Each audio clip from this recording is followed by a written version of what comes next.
మన జీవితము ఈ పేపర్ వంటిదే. పేపర్ అక్కడ ఫోల్డ్ అయ్యలేదు.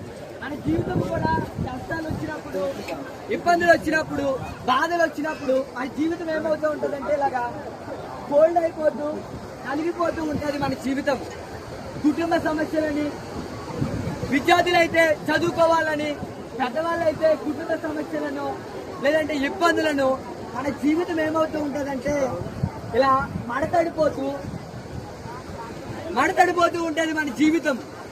ఈ మడతడిపోయినటువంటి జీవితంలో ఇంకా 7 సంవత్సరాలు గడిచే కొలిది ఇబ్బందులని, కష్టములని, బాధలని, ఎన్నో ఇబ్బందుల చేత జీవితం ఇలా మడతడిపోతూ ఇలా మెరుగుపడిపోతూ ఉంటుంది.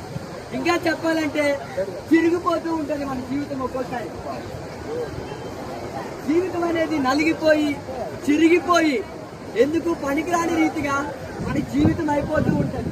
ఇప్పుడు ఇలా చిరిగిపోయిన దానికి, చేసిన దానికి ఏమైనా వాల్యూ ఉందా? దీనికి ఏమైనా వాల్యూ ఉంటుందా? ఉండదు. కానీ ఈ చిరిగినటువంటి నీ జీవితానికి, ఇలా అయిపోయినటువంటి నీ జీవితానికి ఒక వాల్యూ ఇవ్వడానికి ఒక వ్యక్తి ఉన్నారు. ఆయన ఎవరు అని అంటే యేసు క్రీస్తు ప్రభువారు. నీ జీవితానికి సమాధానం ఇవ్వడానికి, శాంతినివ్వడానికి, అన్నిటికి ఇవ్వడానికి యేసు క్రీస్తు ప్రభువారు ఉన్నారు. సిలువ అంటే విజయము. సిలువ అంటే మరణము కాదు, కానీ సిలువ అంటే విజయము. సిలువ అంటే విమోచన. సిలువ అంటే స్వర్గము. కనుక ఆ దేవుడిని మీరు కూడా నమ్ముకునండి, నిత్య జీవము పొందండి. సిలువలో మరణించి తిరిగి లేచినటువంటి దేవుడు మీ అందరికీ కూడా నిత్య జీవం ఇవ్వునుగాక. ఆమేన్, ఆమేన్.